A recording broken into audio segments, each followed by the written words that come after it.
Olá, eu estou aqui para fazer um pequeno comentário acerca da proposta de redação do Enem de 2024, cuja temática foi Desafios para a valorização da herança africana no Brasil. A temática central da proposta é a valorização dessa herança africana no cenário nacional, dessa matriz cultural. A palavra-chave, a palavra de destaque do tema era a palavra-chave desafios, o que favorece bastante a discussão a partir da escolha do candidato, do aluno, de dois desafios, duas problemáticas relacionadas a essa valorização. Ou seja, dentro do contexto nacional, essa matriz cultural ainda vem sendo muitas vezes desvalorizada. Nesse caso, então, a proposta espera do candidato que ele selecione dois desses motivos para que essa valorização não seja alcançada. Dessa vez, a proposta inovou um pouco nos textos motivadores, porque não foram trazidos dados específicos sobre a questão. O que se trouxe, na verdade, foi primeiro um texto com um conceito. Também tivemos uma diferença na quantidade de textos. Apesar de textos curtos, algumas imagens, foram muitos textos, 6 textos ao total. No total, o primeiro trazia um conceito, já explicitando para o candidato o que era herança, para que o candidato já se direcionasse para essa ideia do que foi deixado para nós por essa cultura. O segundo texto trazia já uma ideia de problemática, de como essa cultura, de como essa matriz africana foi muitas vezes relegada a um lugar de inferiorização, de subalternização. O texto 3 traz um provérbio africano, junto a uma imagem que mostra uma boneca preta carregando um tronco, fazendo menção ao passado histórico de escravidão do país. Isso poderia ser interpretado pelo aluno a partir da leitura de que esse preconceito, esse racismo estrutural que está presente na sociedade brasileira é um desses desafios para essa inferiorização, porque esse racismo faz que essa população não seja vista como importante e, consequentemente, o repasse e o valor, o aporte cultural dela também não. O texto 4 traz uma história, um relato, uma vivência de uma professora dentro de uma escola da Zona Sul de São Paulo. Essa professora, especificamente, ela já era aluna dessa mesma escola em que ela leciona, e ela faz um paralelo entre a época em que ela era estudante, em que o ensino da história da população africana era relegado ao ensino da ideia de escravidão, do período de escravidão, período colonial, fazendo uma comparação com agora, enquanto ela discute personalidades importantes da população preta, para reforçar que já houve avanços nesse sentido. Inclusive, em relação a isso, esse avanço vem de uma lei que institui a obrigatoriedade do ensino da história e da cultura afro-brasileira e africana nas escolas, a Lei 10.639 de 2003. Então, isso já é um avanço em torno dessa reprodução e dessa valorização cultural, que o aluno poderia refletir. Esse é o exemplo do que uma escola está fazendo. Mas será que todas têm essa vivência, essa postura?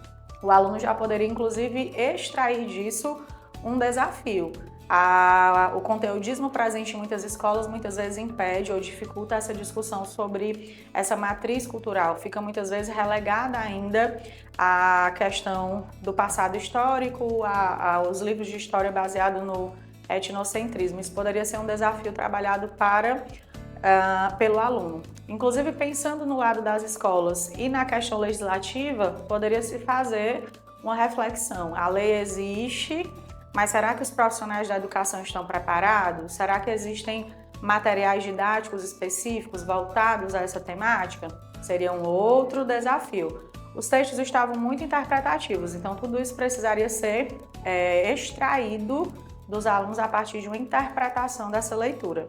O texto 5 traz um samba-enredo da Mangueira, falando sobre personalidades, sobre heróis e heroínas pretas que foram invisibilizadas ao longo da história, para reforçar essa visão, essa valorização ainda não se faz presente. Aos poucos a gente vem alcançando, são passos lentos em torno disso, mas ainda há muitos percursos, que aí já volta de novo para a ideia da proposta. E o texto 5 era uma imagem em que havia alunos visitando espaços do Rio de Janeiro em que há essa representatividade da cultura da cultura negra, né? Então, textos bem interpretativos para o aluno extrair essas informações, mas, ao meu ver, uma discussão simples, para a qual os alunos têm muito conhecimento, porque a gente entra numa questão histórica forte sobre isso, período colonial, escravização, que fez com que essa matriz fosse inferiorizada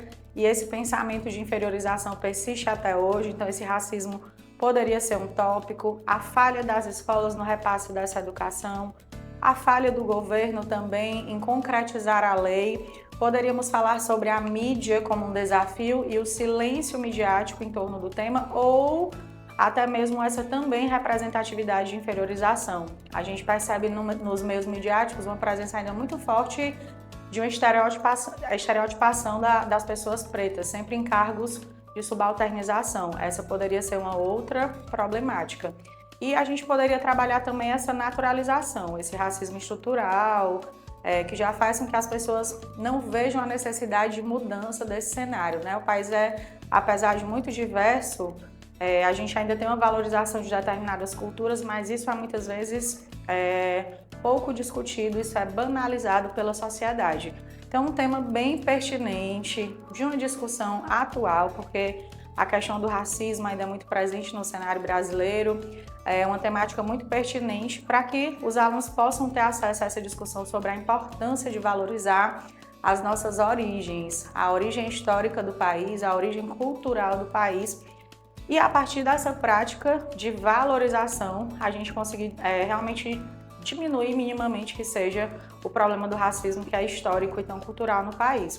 Então, o Enem, mais uma vez, acerta e traz uma problemática de grande relevância para o cenário nacional e que, com certeza, faz toda a diferença a discussão por parte dos estudantes no país.